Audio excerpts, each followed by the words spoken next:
Hello, you're here watching Ronnie and the Others. I'm Ronnie Gladden, and please stay with us because we're going to have a guest talking about LGBTQ issues. You don't want to miss it.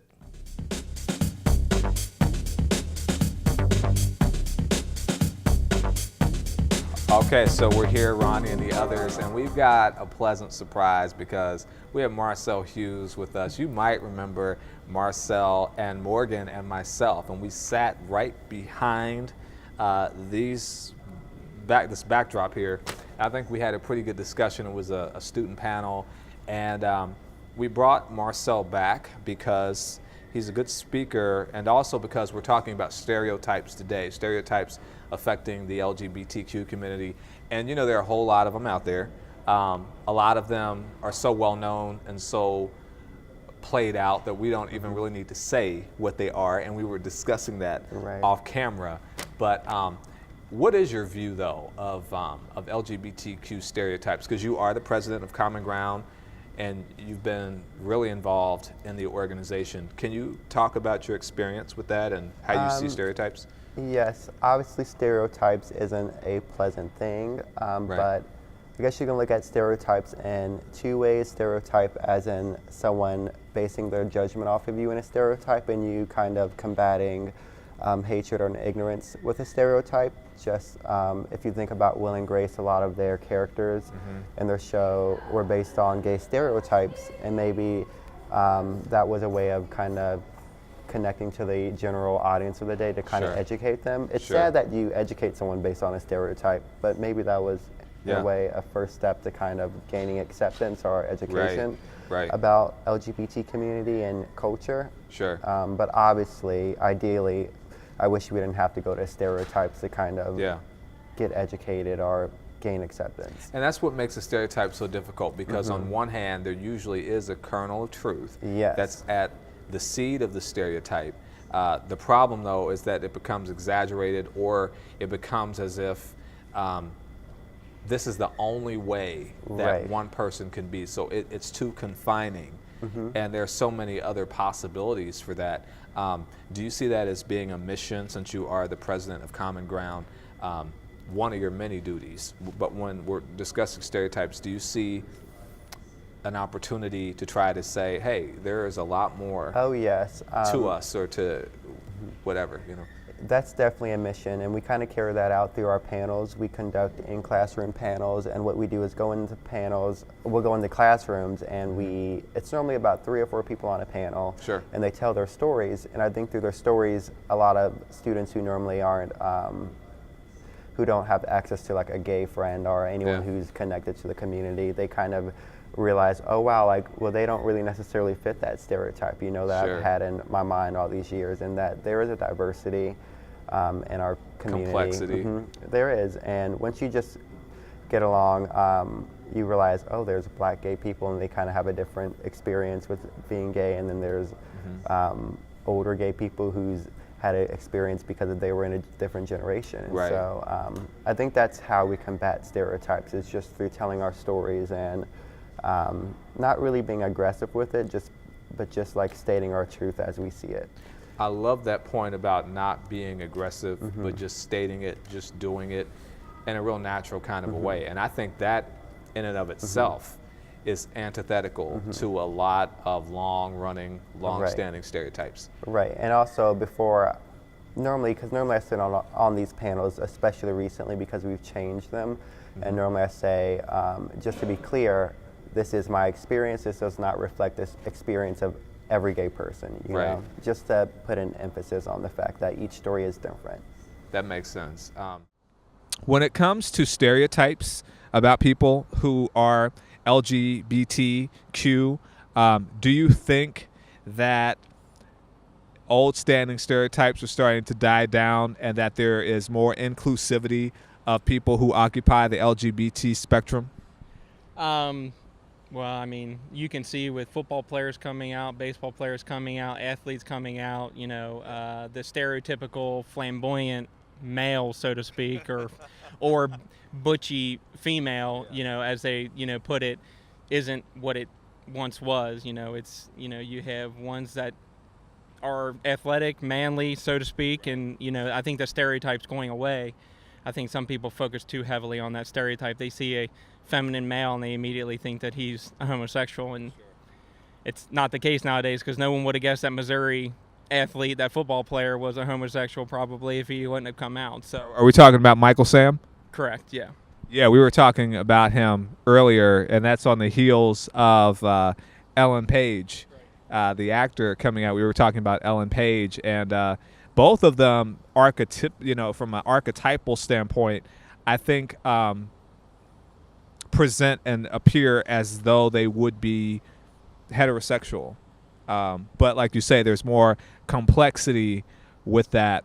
Do you think that a broader spectrum of what it means to be gay could maybe unwittingly hurt the progress that's happening with LGBTQ, because maybe some of the spotlight on things that were discriminatory may fade away? Do you think that's a possibility? I think with anything that's ever evolving, things change every single day, every single week, every year. So, much like there's stereotypes, is it going to hurt it? I don't know. I just think people need to have a more open mind and not immediately rush to judgment. I mean, judge a book by its cover. Just because they appear to be, like I said, just because they appear to be homosexual doesn't mean anything. So I don't think it's going to hurt it. I just think people need to learn to roll with the punches and evolve with what's going on around them. The world doesn't revolve around them, unfortunately. So. And I'm working on a dissertation, and I'm focusing on gender.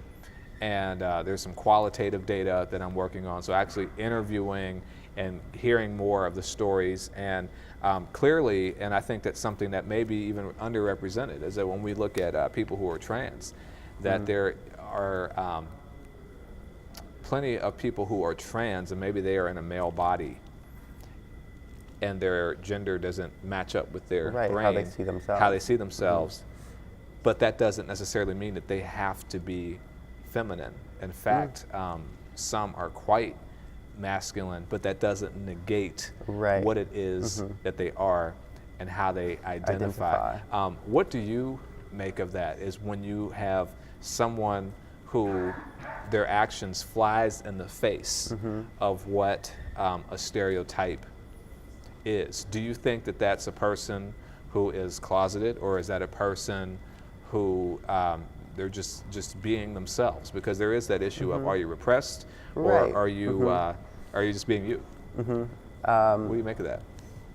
Well, I just think that just speaks, I see it in two different ways, just because a lot of gay people I know personally, they really don't meet that stereotype. They're quite masculine people. Really? You wouldn't see them waving around a rainbow flag. You wouldn't see them necessarily wearing the most flamboyant clothes. Do you prefer that? I don't prefer, or I really don't think about it, just because I realize like they come from a different culture, they come from a different socioeconomic background, they come from a different religion. Okay. And so, and I think the funny thing is about that too, me and my friend disagreed for a long time, because he's Republican too. Like, that's even against a gay stereotype in itself, and like a gay Republican, who knew? Well, yeah, and we have a councilman that's here right now, so that's interesting. You mentioned the politics. And so I think a lot of people think, oh, those Democrats are all just for the gays, but honestly, it's been so diverse now, where honestly gays aren't even like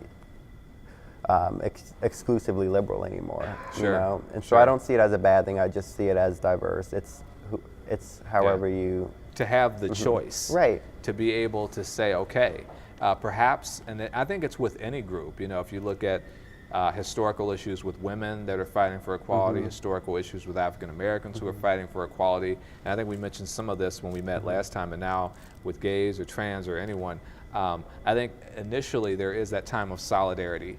So it may seem like, okay, everyone's monolithic. Everyone who is gay happens to be of the same kind of persuasion. And maybe it seemed like that if we go back to the 60s or 50s or before, because there's a fight for recognition and for equality. But then once you break through some of the barriers and you do have more currency to move around and do what you want to do, then you see the same sort of complexity and diversity. Just like you don't see all heterosexuals who are acting the same or that are necessarily monolithic.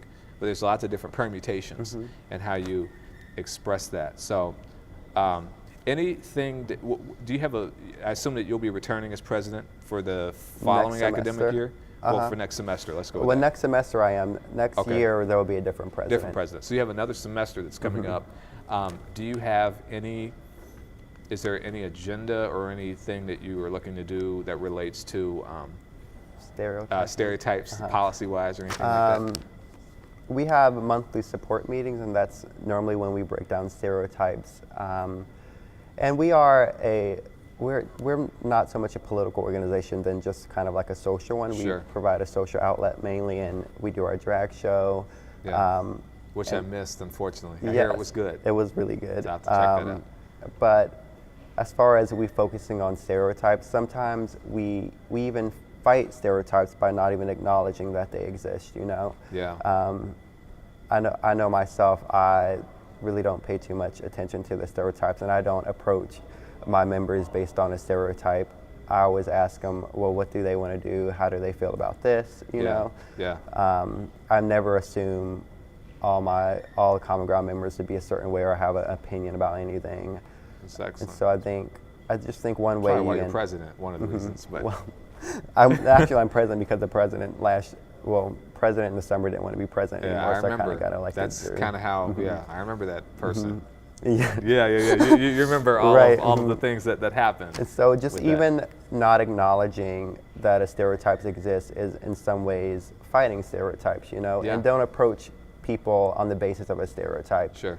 I know that's happened to me on NKU's campus even, where I went to go talk to someone to introduce myself, and they approached me on a stereotype that I'm gay by hiring their voice or like being a little bit more flamboyant than they would normally be.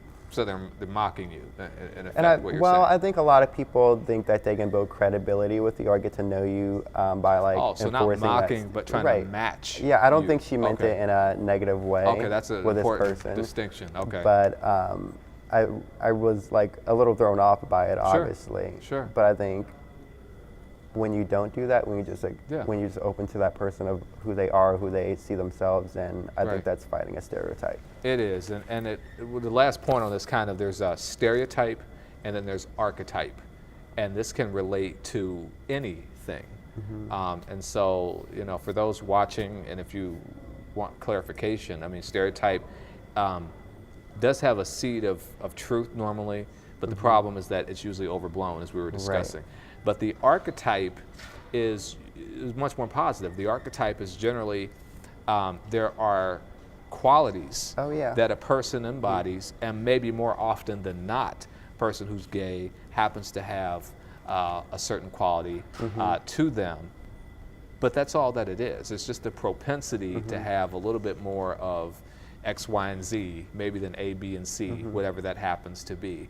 And then you go with that, and the rest of it is, you know, you give the person a blank sheet of proverbial paper, and you fill it in, and based on how that reads, is how they interact with you, and that's much more positive than, you know, they just see you, you know, as a stereotype. As exclusively that stereotype. Yeah, and then just go accordingly. So that's very good work, and I know we've had other guests who are speaking to issues of doing good work, just to level the playing field. Any last minute words on this? Stereotypes or anything else about your group that you're leading or anything else? Trying to think. Well, I think we've all been victims of stereotyping no matter who you are. And I think sometimes stereotypes overlap. Me as a person of color, I'm obviously dealing with like stereotypes based on my sexuality and stereotypes based on my ethnicity. But I think there's a certain amount of quality to stereotypes. I think stereotypes build community. I know myself, I kind of laugh at stereotypes. I look at a drag queen and I'm like, oh, that's sometimes you do have to just laugh. Right, you have to laugh it off. Yeah, it can be innocuous sometimes. Right, but the trick is to not base your judgment on a person based on a stereotype, and maybe not go to that stereotype first, you know? Right, exactly. I like that. Not doing it first, because there's a whole person, and it may come up in there little by little. So, well, we have to thank you for coming onto the show, and I'm looking into this camera. So we've had Marcel Hughes, who is the Common Ground president, and he spoke with us today on his impressions of stereotypes and how that has affected his leadership of Common Ground. So thanks for coming on today. No problem. Thank you for having me. Appreciate it. All right, so we learned a little bit more today about stereotypes and the handling of that. We had Marcel Hughes from NKU Common Ground to speak on this. And once again, we thank him for his time and coming in, because we know you're busy. Thank you for having me. Thanks. We'll be right back with more.